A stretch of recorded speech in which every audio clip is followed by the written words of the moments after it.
In this problem, we're asked to evaluate a line integral. We're given a line integral, and we're told that what our vector field f is. I won't read it. You can see it. And then we're told that c is the boundary of the paraboloid, this paraboloid in the first octant. And so you can imagine with me the full paraboloid here opening down, right? That was a pretty sloppy curve, but you can see it opening down.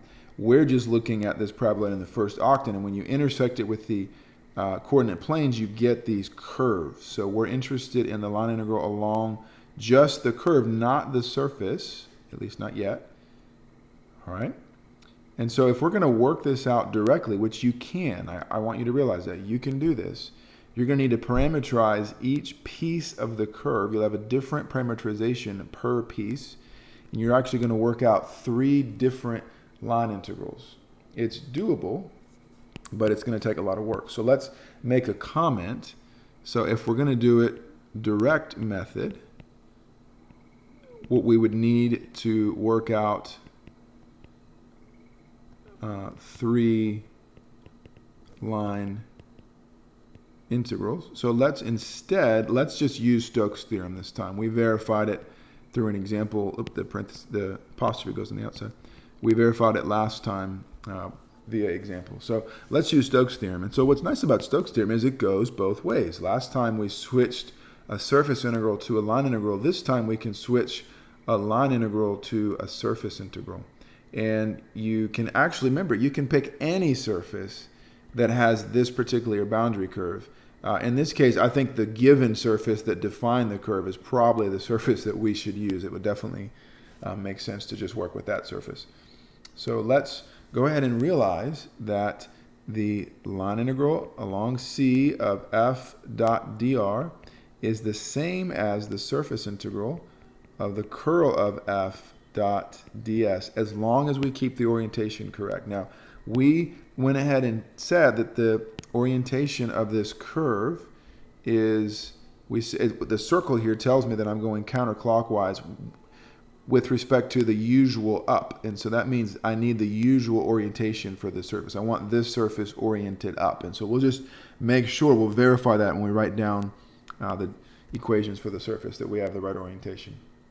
Okay, so to work this out, we're going to want to start by computing the curl of f. I'm going to need the curl to work with this. So the curl of f, why don't you pause the video and go ahead and work it out yourself.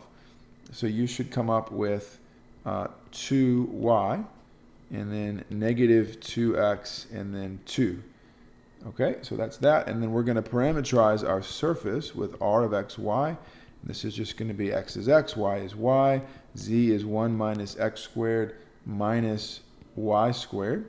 And again, when is this valid? Well, we're looking at the projection of my surface into the xy plane, and I'm going to be on this first quadrant on the unit circle. So this is going to be valid for, let's just say, on D, where D is the first quadrant of the unit circle here. This is x squared plus y squared less than or equal to 1, and we only want to be in the first quadrant.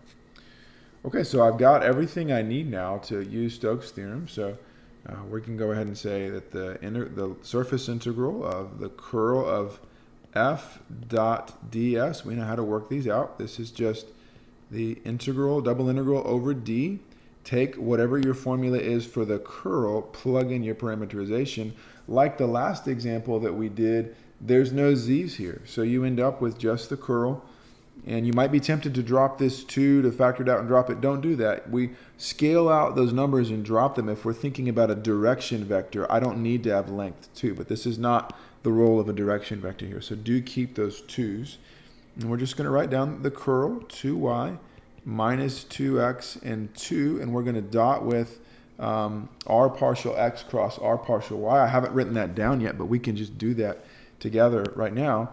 This is your g of x, and so you're going to get negative g partial x, which is going to be negative 2x, so 2x, negative 2y, so 2y, and then a 1 dA. And maybe I should write that down somewhere else just for the record, right? R partial x cross r partial y is 2x, 2y, and 1. That's what I'm using. So we'll take the dot product and we're going to get, let's see, we're going to get the double integral over d of, 4xy minus 4xy, and then I'm going to get plus 2. I've got a negative on my curl. Did I drop that? Let's see. Yes, the curl. Let's check the last component of the curl. Should be a negative 2, and we can verify that together. So when I want to look at the final component, I'm going to get negative 1. Yeah, it should be a negative 2 on the curl. Whoops. So hopefully you've been wondering the whole time, is he going to catch that or not? Whew, I did, barely. I've got a negative 2 there. And so let's see, I get a negative 2 here, and this is dA. So this just cancels, these pieces cancel down, and I get the double integral over d of negative 2 dA. Now, if you want, you can set this up and work it out in polar, and you'll get the answer. But let's work smarter, not harder. It is late on a Friday evening, and I'm kind of tired, so I don't want to be too crazy here.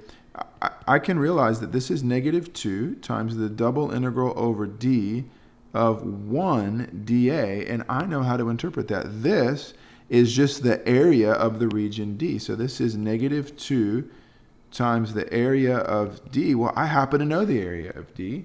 Area of the unit circle is just pi, and a quarter of that is pi fourths. So this is negative 2 times pi fourths is just going to be what? Negative pi halves. And so that is the answer.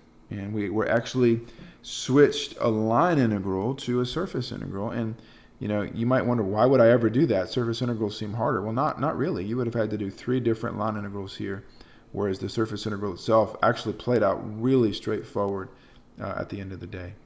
So that's an example. Let's end with one more example, and then I think you'll have everything you need.